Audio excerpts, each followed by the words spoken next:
Hello दोस्तों, एक बार फिर से स्वागत है आप सभी का अतुल्य आर्यस ऑनलाइन क्लासेस में।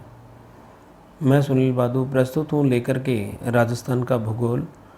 और राजस्थान के भूगोल के संदर्भ में हम पढ़ रहे थे अर्धशुष्क प्रदेश के बारे में। और अर्धशुष्क में हम जो हैं सबसे पहले अपन ने गोडवाड़ प्रदेश के बारे में पढ़ा था। और राजस्थान के भौतिक प्रदेश में हम थार के मरुस्थल को पढ़ रहे थे।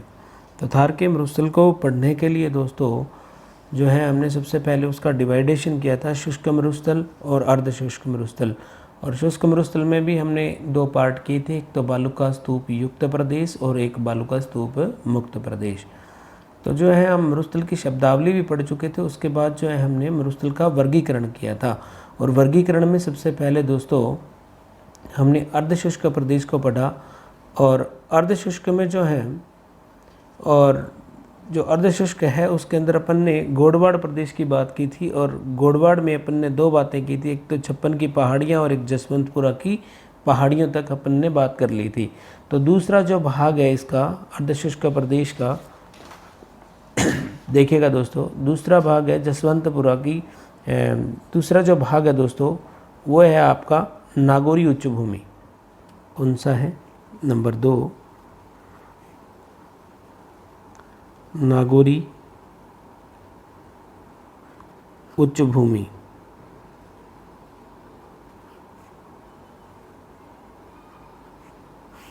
नागौरी उच्च भूमि की बात करते हैं दोस्तों। तो नागौरी उच्च भूमि नागौर में स्थित जो अरावली से पृथक उच्च भूमि क्षेत्र है वो नागौरी उच्च भूमि के नाम से जानी जाती हैं। और इसमें 3 श्रेणियां हैं दोस्तों। एक तो है मकराना श्रेणी जो कि सफ़ेद संगमरमर के लिए जानी जाती है और हाल ही में यूनेस्को ने इसे हेरिटेज घोषित किया है, विश्व धरोहर में शामिल किया गया है। और दूसरी जो श्रेणी है इसकी मांगलोद श्रेणी है जहाँ पर जिप्सम पाया जाता है। तीसरी श्रेणी की बात करूँगा जिसे जायल श्रेणी कहा जाता है। तो जायल श्रेणी में फ्लोराइड युक्त जल की मात्रा है जिसे कुब्बड़ पट्टी या हॉर्स बेल्ट के नाम से भी जाना जाता है। तो नागौरी उच्च भूमि की बात करते हैं। नागौरी उच्च भूमि में आप लिखिएगा दोस्तों, नागौर में स्थित अरावली से पृथक उच्च भूमि क्षेत्र। नागौर में स्थित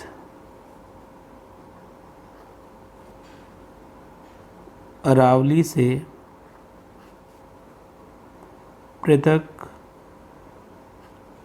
उच्च भूमि क्षेत्र। उच्च भूमि क्षेत्र इसे हम किस नाम से जानते हैं दोस्तों? विजिबल होगा, आपको दिखाई दे रहा होगा। नागौर में स्थित अरावली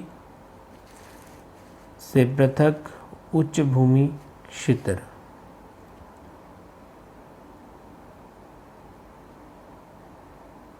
तो आपको दिखाई दे रहा होगा यहाँ पे दोस्तों, ये है अपना नागौरी उच्च भूमि क्षेत्र, नागौर में स्थित अरावली से पृथक उच्च भूमि क्षेत्र। तो इस उच्च भूमि क्षेत्र के अंतर्गत हम इसे 3 श्रेणियों में बांटते हैं। सबसे पहले दोस्तों मैं बात करूँगा मकराना श्रेणी की। नंबर 1 कौन सी? मकराना श्रेणी। ये जो दोस्तों इसमें मकराना श्रेणी है, यहाँ पर सफ़ेद संगमरमर पाया जाता है। क्या पाया जाता है दोस्तों? सफ़ेद संगमरमर पाया जाता है। और इसी तरह से जो दूसरी श्रेणी है नागौरी उच्च भूमि की, वो है दोस्तों मांगलोद श्रेणी।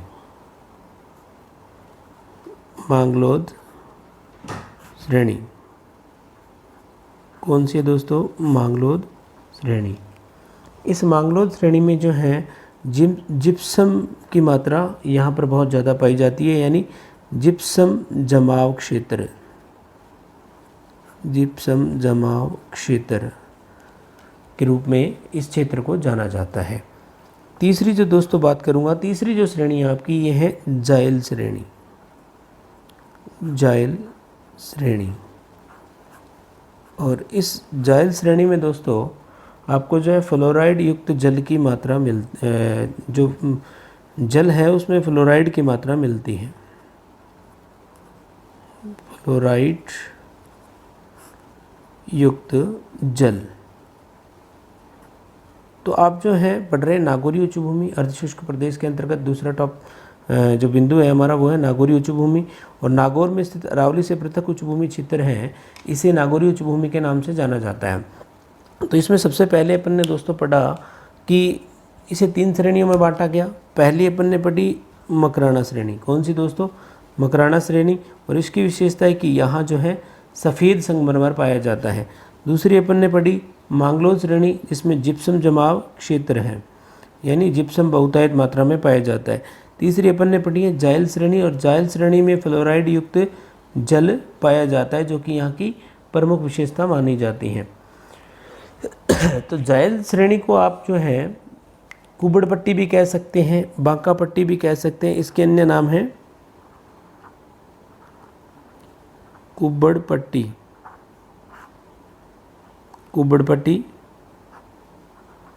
या बांका पट्टी, या इसे दोस्तों होंच बेल्ट कह दिया जाता है।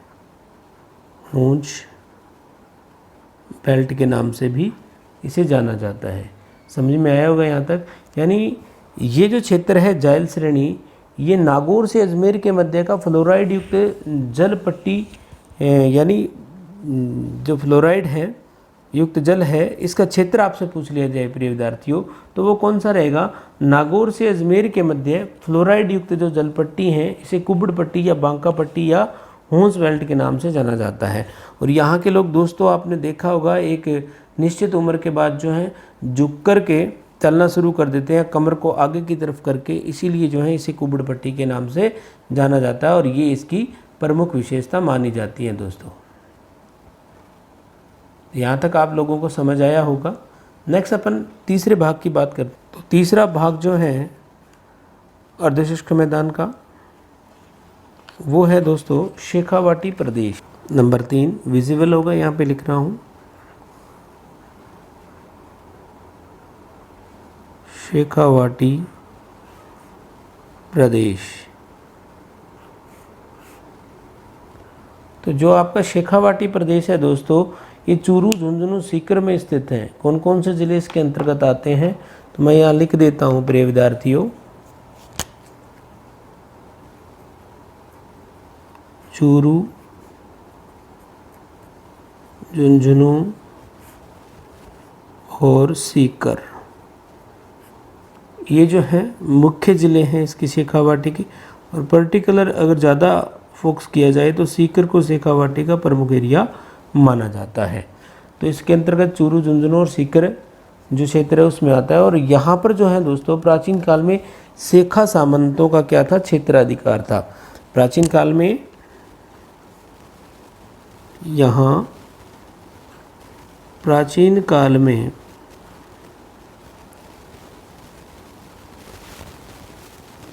शेखा सामंतों का क्षेत्राधिकार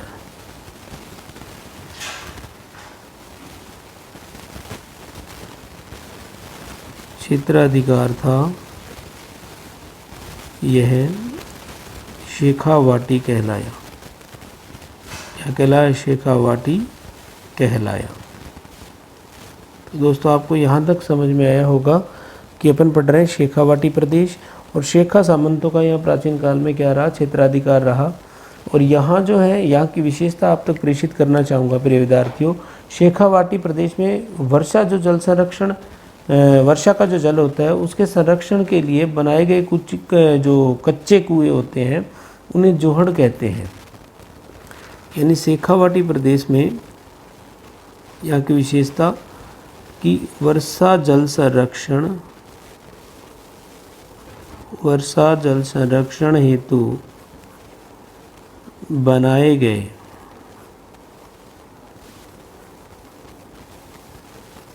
कच्चे कुएं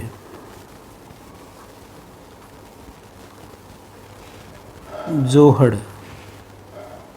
कहलाते हैं। क्या कहलाते हैं दोस्तों? जोहड़ कहलाते हैं।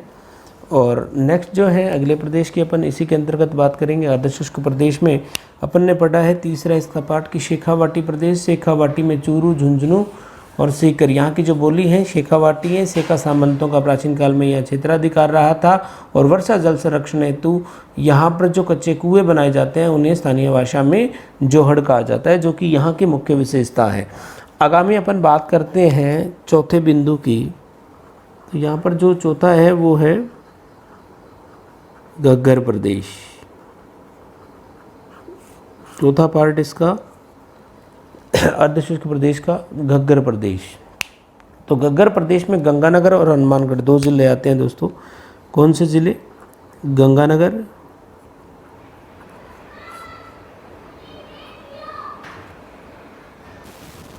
घग्गर प्रदेश में एक अपन ने लिखा गंगानगर और दूसरा जो जिला है वो आता है हनुमानगढ़। घग्गर प्रदेश के अंतर्गत। और ये जो दोनों ज़िले हैं दोस्तों, ये जो हैं घग्गर नदी के किनारे स्थित हैं। घग्गर नदी के किनारे स्थित हैं। शिवालिक की पहाड़ियाँ हिमाचल प्रदेश से निकलती हैं, ये नदी घग्गर नदी, और पाकिस्तान के अब्बास पोर्ट तक इसका पानी जाता था और स्थानीय भाषा में पाकिस्तान में इसे हकरा कहा जाता है। और यहाँ के अगर घग्गर प्रदेश की जो है मैं बात करूँ कि यहाँ का जो नदी निर्मित मैदान है वो घग्गर नदी क्षेत्र कहलाता है। और इसके द्वारा जो निर्मित मैदान है घग्गर नदी का, उसे हनुमानगढ़ ज़िले में नाली कहा जाता है। क्या कहा जाता है दोस्तों? नाली कहा जाता है। इस घग्गर नदी के क्षेत्र को हनुमानगढ़ में किस नाम से जाना जाता है? नाली के नाम से जाना जाता है। तो दोस्तों बात बताऊंगा आपको, रीट 2013 का शायद क्वेश्चन था। रीट 2013 का जो क्वेश्चन था उसकी बात यहाँ पे बताना चाहूँगा। उन्होंने प्रश्न में ये लिखा था जल संरक्षण की विधि नहीं है, और उसमें लिख दिया था खड़ीन पहला ऑप्शन था, दूसरा था टोबा, फिर कुआं और फिर था नाली। तो इसका जो सही आंसर था दोस्तों वो था नाली। यानी रीट 2013 में पूछा था निम्नलिखित में से जल संरक्षण की विधि नहीं है। जल संरक्षण का हालांकि अपना टॉपिक है, अलग से अपन अच्छे तरीके से उसको पढ़ेंगे। तो खड़ीन जल संरक्षण की विधि है जिसकी बात अपन ने की थी। मरुस्थल की शब्दावली में टोबा भी है, कुआं भी है, यानी कच्चे कुएं शेखावाटी में बनाए जाते हैं जिन्हें जोहड़ कहा जाता है। लेकिन नाली जो है घग्गर प्रदेश की अपनी अलग विशेषता है। यानी जो घग्गर नदी का मैदान है नदी निर्मित द्वारा, यानी घग्गर नदी के द्वारा जो निर्मित मैदान है उसे नाली के नाम से जाना जाता है। तो यहाँ तक दोस्तों आप लोगों को समझ आया होगा। अपन ने पूरा कर लिया। यहाँ तक जो है अपनी अर्धशुष्क प्रदेश की कहानी पूरी होती है, जिसमें अपन ने दोस्तों सबसे पहले बात की थी वो की थी अपन ने गोडवाड़ प्रदेश की। और गोडवाड़ प्रदेश में मैंने आपको बताया था कि गोडवाड़ प्रदेश में जालोर, पाली, जोधपुर और बाड़मेर का क्षेत्र आता है। और यहाँ की जो प्रमुख विशेषताएं बताई थी मैंने आपको, एक तो बताया था 56 की पहाड़ियाँ जो कि बाड़मेर ज़िले में है, यानी सिवाना बाड़मेर से लेकर बालोतरा बाड़मेर के मध्य 56 गुंबदकार की पहाड़ियों का मैंने आपको बताया था। और इन्हें जो है 56 की पहाड़ियाँ कहा दिया जाता है। इन्हीं पर जो है एक पिपलूद ग्राम है और पिपलूद ग्राम में सर्वाधिक बारिश होती है, जिसे पश्चिमी राजस्थान का माउंट आबू या राजस्थान का लघु माउंट कहते हैं। इन्हीं 56 की पहाड़ियों में मैंने आपको बताया था एक नाकोड़ा पर्वत है जहाँ पर नाकोड़ा भैरव का मंदिर है। और ये नाकोड़ा भैरव का जो मंदिर है जैन धर्म के 23वें तीर्थंकर पार्श्वनाथ को समर्पित बताया जाता है दोस्तों। तो पहला पार्ट ये पढ़ा था गोडवाड़ प्रदेश के अंतर्गत 56 की पहाड़ियाँ। और दूसरी अपन ने बात की थी जसवंतपुरा की पहाड़ियाँ।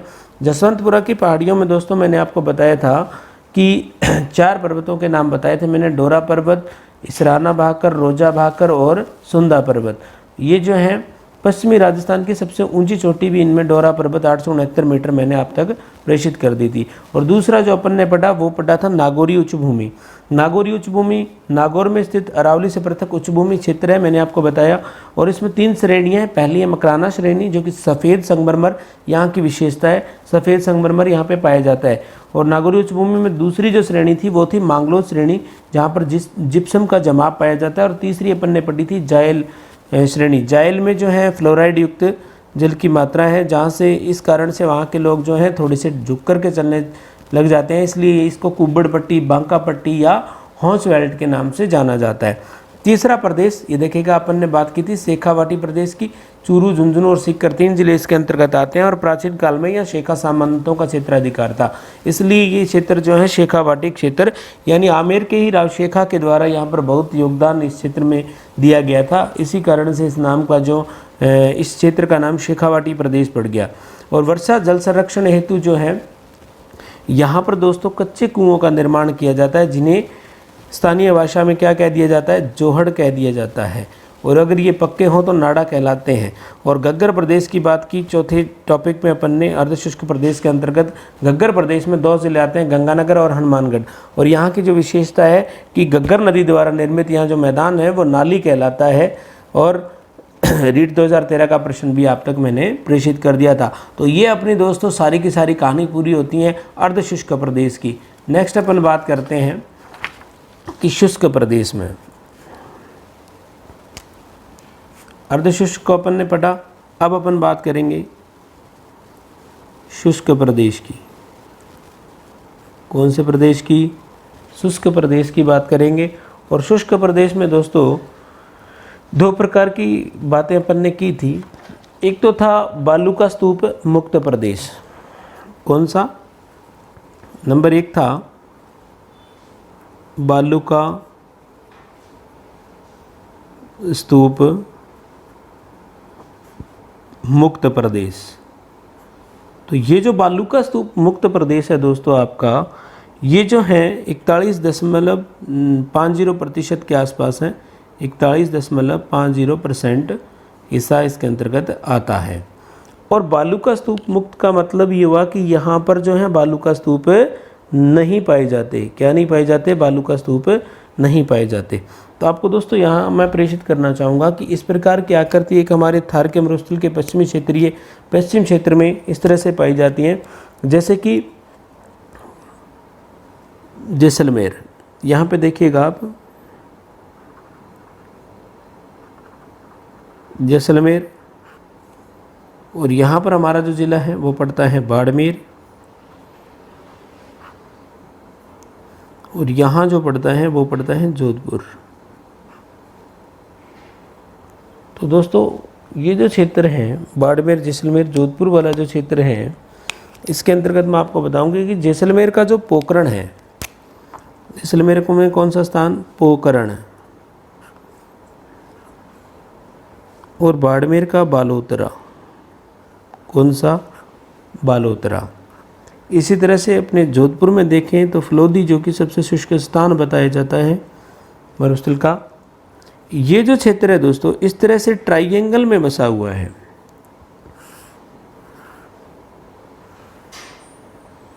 ये जो प्रदेश है आपका, ये बालू का स्तूप मुक्त प्रदेश कहलाता है थार के मरुस्थल का। यानी पोकरण, जैसलमेर से बालोतरा, बाड़मेर तथा फलोदी, जोधपुर के मध्य का भाग क्या है? बालू का स्तूप मुक्त प्रदेश कहलाता है प्रिय विद्यार्थियों। तो यहाँ तक जो है आप लोगों को समझ में आया होगा कि ये बालू का स्तूप मुक्त प्रदेश है। और इसे हमादा भी कहते हैं। क्या कह दिया जाता है इसको? हमादा भी कहते हैं।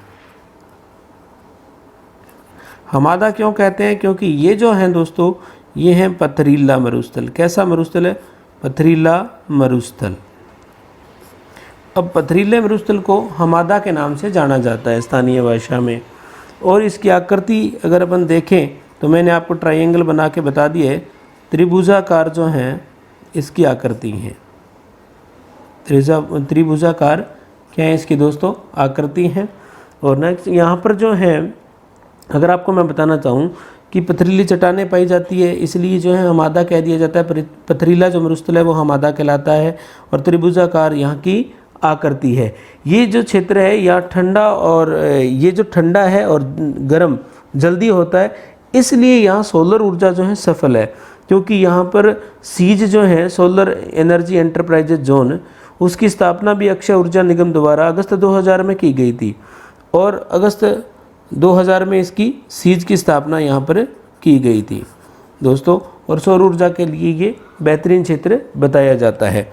तो ये था आपका अर्धशुष्क प्रदेश और शुष्क मरुस्थल की बात कर रहे हैं, जिसमें बालू का स्तूप मुक्त प्रदेश है। और इसमें मैंने आपको एक तो बता दिया हमादा। यानी मरुस्थल की विशेषताएं हैं जो कि मैं लास्ट में आपको और बता दूंगा। इससे पहले जो है बालू का स्तूप युक्त की बात करते हैं अपन। बालू का स्तूप युक्त में दोस्तों कई प्रकार के टीले पाए जाते हैं, जिनकी बात जो है यहाँ करने वाले हैं अपन। देखिएगा आप किस प्रकार के बालू का स्तूप राजस्थान में पाए जाते हैं। तो अपन अब दोस्तों बात करेंगे बालू का स्तूपों की, और बालू का स्तूप किस किस प्रकार के पाए जाते हैं इसकी बात अपन कर लेते हैं। इससे पहले मैंने आपको जो है बालू का स्तूप मुक्त प्रदेश के बारे में बताया था, और बालू का स्तूप मुक्त प्रदेश में अपन ने पढ़ा कि यहाँ जो है पथरीला मरुस्थल पाया जाता है, जिसे स्थानीय भाषा में हमादा कह दिया जाता है। तो उससे पहले मैं मरुस्थल के प्रकार आप तक प्रेषित करना चाहूँगा कि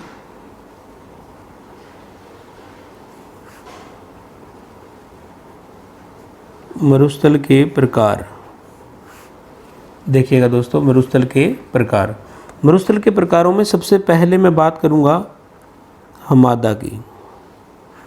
हमादा अभी अपन ने पढ़ा है, हमादा का मतलब है पथरीला मरुस्थल। कैसा? पथरीला मरुस्थल क्या कहलाता है दोस्तों? हमादा कहलाता है पथरीला मरुस्थल, या इसे चट्टानी मरुस्थल भी अपन कह सकते हैं। चट्टानी मरुस्थल, क्या नाम दे सकते हैं? चट्टानी मरुस्थल के नाम से भी इसको जान सकते हैं। बाड़मेर, जैसलमेर, बीकानेर में जो है ये विस्तृत है आपका चट्टानी मरुस्थल। दूसरी जो बात करूँगा, एक प्रकार है इसका ईर्ग। मरुस्थल का दूसरा प्रकार कौन सा दोस्तों? ईर्ग। संपूर्ण जो मरुस्थल है, संपूर्ण मरुस्थल, या आप दोस्तों कह सकते हो महान मरुस्थल। महान मरुस्थल, इसको किस नाम से जाना जाता है? संपूर्ण मरुस्थल या महान मरुस्थल को ईर्ग के नाम से जान लिया जाता है। तीसरा जो प्रकार आता है इसका दोस्तों, वो इस तरह से आता है आपका तीसरा प्रकार। तीसरे प्रकार में आपको बताऊंगा, इसको कहते हैं रेग। क्या कहते हैं दोस्तों? रेग कह दिया जाता है। और रेग किस प्रकार का मरुस्थल होता है? मिश्रित होता है दोस्तों। कैसा होता है ये? मिश्रित होता है।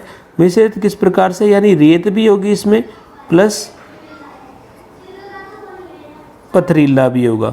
रेत और पथरीले का मिश्रण होगा, जिसे स्थानीय भाषा में क्या कह दिया जाता है? रेग कह दिया जाता है। और चौथे प्रकार, तीन ही अगर आपसे मरुस्थल के टाइप पूछे जाएं तो तीन ही होते हैं, एक तो हमादा, ईर्ग और रेग मरुस्थल होता है। इसी प्रकार से दोस्तों चौथे प्रकार का अगर मरुस्थल मैं आपसे बताना चाहूँ तो उसको कहते हैं लघु मरुस्थल। चौथे प्रकार का अगर आप देखना चाहो तो लघु मरुस्थल। और इस लघु मरुस्थल की विशेषता क्या है कि बीकानेर से कच्छ के रण के मध्य स्थित मरुस्थल को लघु मरुस्थल की संज्ञा दी जाती है। किसकी? किसको कहते हैं लघु मरुस्थल? बीकानेर से कच्छ का जो रण है, गुजरात की खाड़ी तक के मध्य स्थित जो मरुस्थल है, उसे लघु मरुस्थल की संज्ञा दे दी जाती है। और आपसे पूछा जाए कि थार के मरुस्थल में कितने प्रकार का मरुस्थल है, तो आपका उत्तर दोस्तों 3 ही होगा। लेकिन लघु मरुस्थल को आप जो है मरुस्थल के प्रकारों में शामिल नहीं करोगे। तो यहाँ तक मेरे हिसाब से आप लोगों को समझ में आया होगा।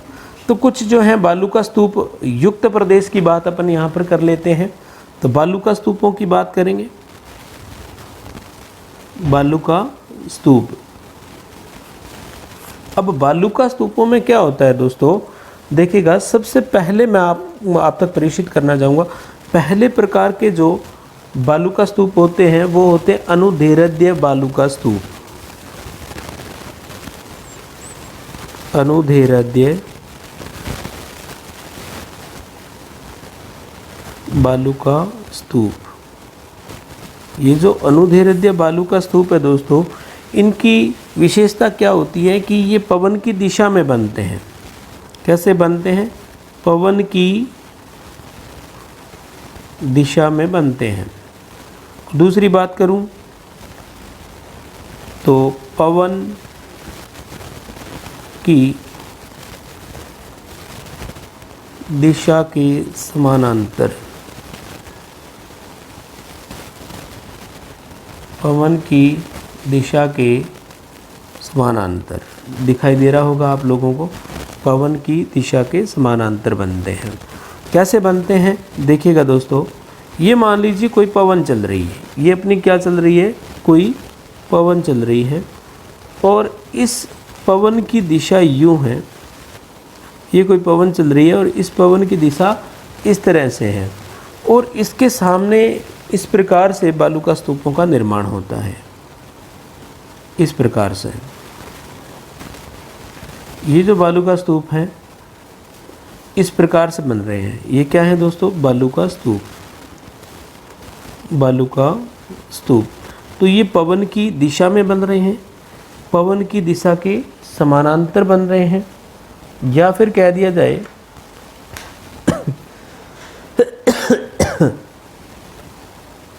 यानी ये पवन की दिशा के समांतर बनते हैं। और या आप एक बात और कर सकते हो कि ये पवन की दिशा के अनुदिश बनते हैं। अनुदिश यानी पवन की दिशा के कैसे बनते हैं, अनुदिश बनने वाले बालूका स्तूपों को अनुदैर्ध्य बालूका स्तूप कहा जाता है। और इन बालूका स्तूपों की एक और विशेषता आपको बताऊंगा कि ये देखिए आप, ये एक रेखा में बन रहे हैं। कैसे बन रहे हैं, एक रेखा में बन रहे हैं, इसलिए इन्हें रेखीय बालूका स्तूप क्या कह दिया जाता है, रेखीय बालूका स्तूप भी इनको कह दिया जाता है दोस्तों, क्योंकि ये एक रेखा में बनते हैं। आपसे जो है, आपने परीक्षा देखी होगी पीटीए की परीक्षा, जिसमें पूछा था सीप क्या है, तो पवन की दिशा के अनुदिश बनने वाले अर्थात अनुदैर्ध्य जो बालूका स्तूप थे वो सीप थे। और इसी तरह से अनुदैर्ध्य जो बालूका स्तूप है, मुख्य रूप से हमें इनका विस्तार कहाँ मिलता है, तो इनके विस्तार की बात करते हैं दोस्तों कि कहाँ कहाँ जो है ये बालूका स्तूप पाए जाते हैं। तो नंबर 1 की बात करूँगा, जैसलमेर। कहाँ पाए जाते हैं दोस्तों, जैसलमेर में। और इसी तरह से नंबर 2 की बात करते हैं अपन, बीकानेर में भी पाए जाते हैं। कहाँ पाए जाते हैं, बीकानेर में भी। और 3 नंबर बाड़मेर में भी आप लिख सकते हो। और 4 नंबर पश्चिमी जोधपुर, पश्चिमी जोधपुर, यहाँ भी जो है ये बालूका स्तूप पाए जाते हैं, इनका विस्तार पाया जाता है। और ये बालूका स्तूप जो है कहाँ बनेंगे दोस्तों, अर्थात वहाँ बनेंगे ये जहाँ कोई भी अवरोध नहीं होगा, यानी किसी प्रकार की कोई वनस्पति नहीं होगी, अवरोध नहीं होगा, वहाँ जो है ये बालूका स्तूप बनते हैं, जिन्हें हम अनुदैर्ध्य बालूका स्तूप कहते हैं। ये पवन की दिशा में, पवन की दिशा के समानांतर या पवन की दिशा के अनुदिश बनने वाले होते हैं और एक रेखा में बनते हैं, इसलिए इन्हें रेखीय बालूका स्तूप भी कह दिया जाता है दोस्तों। और इसका विस्तार क्षेत्र जैसलमेर, बीकानेर, बाड़मेर व पश्चिमी जोधपुर के अंतर्गत आता है। एक और आपको मैं प्रेषित करना चाहूँगा कि इन बालूका स्तूपों का जो सबसे पहले वर्णन किया था वो एक मैकी नाम के विद्वान हुए हैं। कौन जी, मैकी ने सबसे पहले इनके बारे में बताया था कि किस इनके प्रकारों का जो विभाजन किया मैकी ने किया था। यानी मैकी नाम के एक विद्वान थे जिन्होंने लगभग 1979 के आसपास जो है इनका विभाजन किया था दोस्तों। तो यहाँ तक अनुदैर्ध्य बालूका स्तूप आपको समझ में आया होगा। नेक्स्ट अपन अगले बालूका स्तूप का जो प्रकार है वो पढ़ते हैं। दूसरे प्रकार के होते हैं, देखिएगा नंबर 2, अनुप्रस्थ बालूका स्तूप।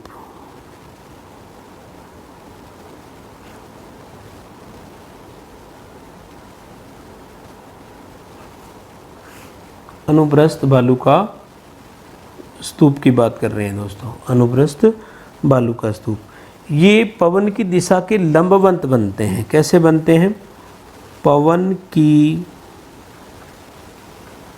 दिशा के लंबवत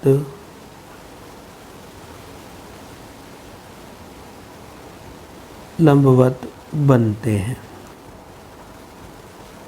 पवन की दिशा के कैसे बनते हैं, लंबवत बनते हैं, या आप ये कह सकते हो अर्थात समकोण पर बनते हैं, समकोण पर बनते हैं। समझ में आया दोस्तों। तो किस प्रकार से बनेगा, मान लीजिए अनुप्रस्थ बालू का स्तूप किस प्रकार से बनेंगे। ये कोई पवन चल रही है, क्या चल रही है, ये कोई पवन चल रही है और यहाँ पर इस पवन को कोई इस तरह से अवरोध मिला। ये क्या था दोस्तों, अवरोध कोई मान लीजिए मिल गया, इस पवन को क्या मिल गया, अवरोध मिल गया और ये पवन धीरे धीरे आगे बढ़ेगी और आगे बढ़ेगी तो इस प्रकार से यहाँ की जो मिट्टी है वो अपने साथ लेकर के कहाँ जाएंगी, इस तरह से बढ़ेगी और ये मिट्टी बढ़ते बढ़ते यहाँ पर अवरोध के सहारे सारे यूं जो है अपनी आकृति बना लेगी इस प्रकार से। समझ में आई दोस्तों। तो ये जो है समकोण पे बन रहा है, आपको दिखाई दे रहा है कि यहाँ पर कोई अवरोध था और उसके सारे ये मिट्टी इकट्ठी हो गई और इस प्रकार के बालू का स्तूपों को अनुप्रस्थ बालू का स्तूप कहा जाता है। और इनका जो विस्तार क्षेत्र है मुख्य रूप से जहाँ ये मिलेंगे वहाँ क्या होगा दोस्तों, अवरोध होगा। जहाँ इस प्रकार के बालू का स्तूप पाए जाएंगे वहाँ क्या होगा, अवरोध होगा। और इनका अगर विस्तार देखना चाहें तो आप जो है पूर्वी जोधपुर, बाड़मेर, सीकर और झुंझुनू में, यानी जोधपुर का कौन सा हिस्सा, पूर्वी पश्चिमी अपन लिख चुके हैं अनुदैर्ध्य बालू का स्तूप में, और बाड़मेर, सीकर, झुंझुनू, इन क्षेत्रों में क्या है दोस्तों, इस प्रकार के बालू का स्तूप पाए जाते हैं। तीसरे प्रकार की जो बालू का स्तूप हैं उनकी बात अपन यहाँ करते हैं। तीसरे प्रकार के जो बालू का स्तूप होते हैं वो होते हैं दोस्तों बरखान, या इन्हें कह दिया जाता है बरछान, बरखान या बरछान। ये सर्वाधिक गतिशील होते हैं। क्या होते हैं दोस्तों, सर्वाधिक गतिशील बालू का स्तूप। इस प्रकार का प्रश्न एक बार पूछा गया है कि सर्वाधिक जो गतिशील है वो कौन से बालू का स्तूप होते हैं, तो बरखान या बरछान सर्वाधिक गतिशील बालू का स्तूप होते हैं।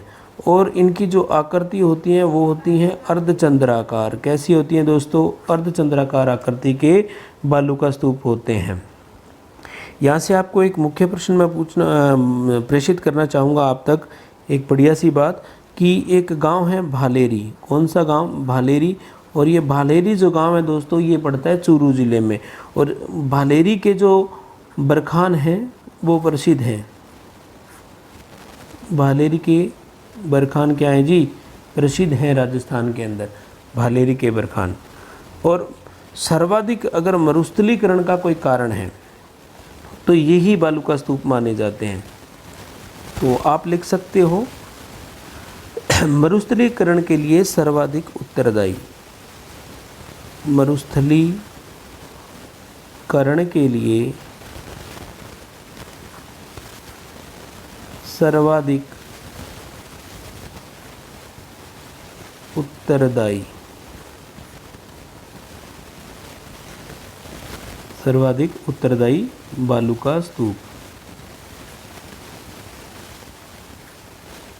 सर्वाधिक उत्तरदायी बालू का स्तूप। तो यहाँ तक बरखान की कहानी अपनी क्लियर होती है।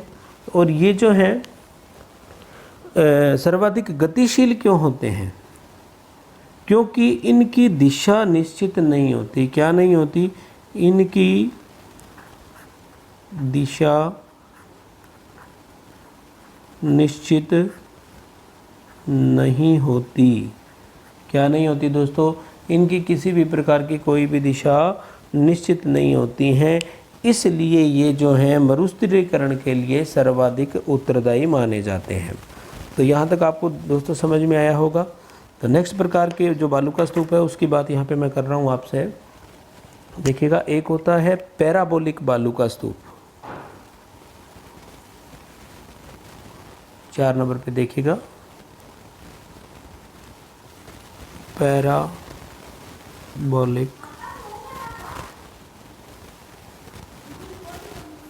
बालू का स्तूप।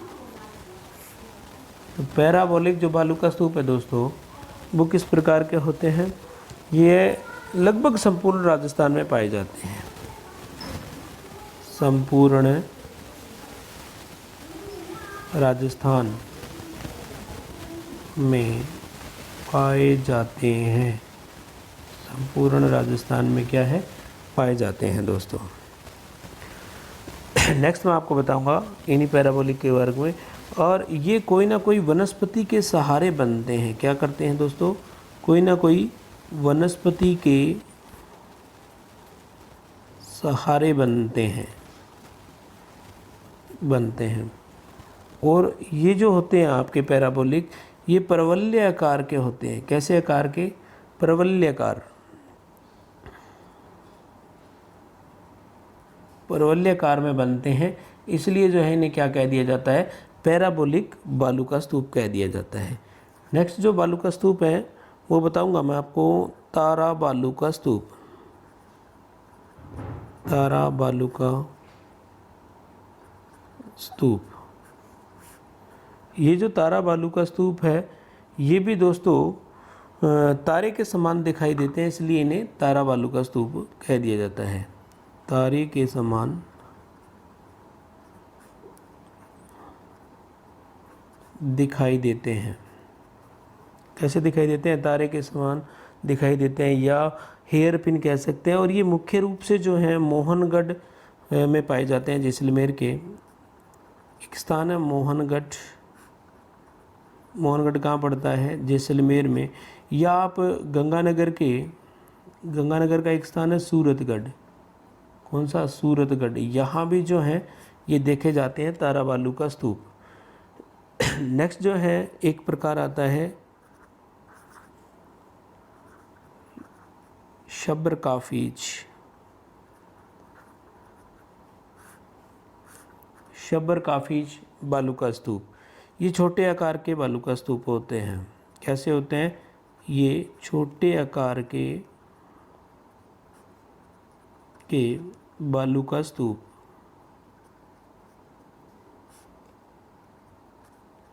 होते हैं। कैसे होते हैं? छोटे आकार के बालू का स्तूप होते हैं। इस प्रकार से मान लीजिए ये कोई झाड़ी के सहारे बनते हैं।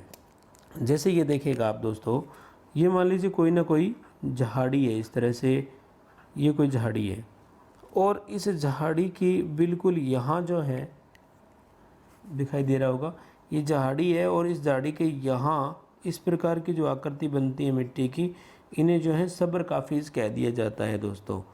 और आप जो है एक प्रश्न और लिख सकते हैं, नोट करके लिखिएगा कि रेगिस्तान का आगे बढ़ना। रेगिस्तान का आगे बढ़ना रेगिस्तान मार्च कहलाता है। क्या कहलाता है? रेगिस्तान मार्च कहलाता है। रेगिस्तान का आगे बढ़ना रेगिस्तान मार्च कहलाता है। तो मरुस्थलीकरण के कारण भी जो है ये टीले माने जाते हैं, बालू का स्तूप माने जाते हैं। और मरुस्थलीकरण के कारण जो है कुछ अन्य भी हैं। हमारे जो है वायु से जो सर्वाधिक है मरुस्थलीकरण होता है, जो कि 44.42% के आसपास होता है, और जल के द्वारा 11.20% के आसपास होता है। इसी तरह से वनस्पति विनाश से भी मरुस्थलीकरण को बढ़ावा मिलता है, जो कि 6.25 के आसपास है। और 1% जो है आपका लवणीकरण के कारण भी जो है मरुस्थल आगे बढ़ता है। और मरुस्थल का आगे बढ़ना दोस्तों क्या कहलाता है? रेगिस्तान का आगे बढ़ना क्या कहलाता है? रेगिस्तान मार्च कहलाता है। तो दोस्तों आज की क्लास में आपको पूरी बातें जो हैं समझ में आई होंगी। आप अतुल्य आरएस ऑनलाइन से यूं ही जुड़े रहें। और कुछ जो हैं दोस्तों मैं आगे कल वाली क्लास में आपको इसके बारे में कि जो मरुस्थल के 1-2 प्रश्न करवा करके, और फिर जो है अपने अगला जो भौतिक प्रदेश है उसकी बात करेंगे। अरावली पर्वतीय प्रदेश की बात जो है अगली क्लास में अपन करने वाले हैं। तो राजस्थान के भौतिक प्रदेश आपको समझ आ रहे होंगे दोस्तों। आप कमेंट करके ज़रूर बताइएगा। तब तक के लिए धन्यवाद। जय हिंद, जय भारत।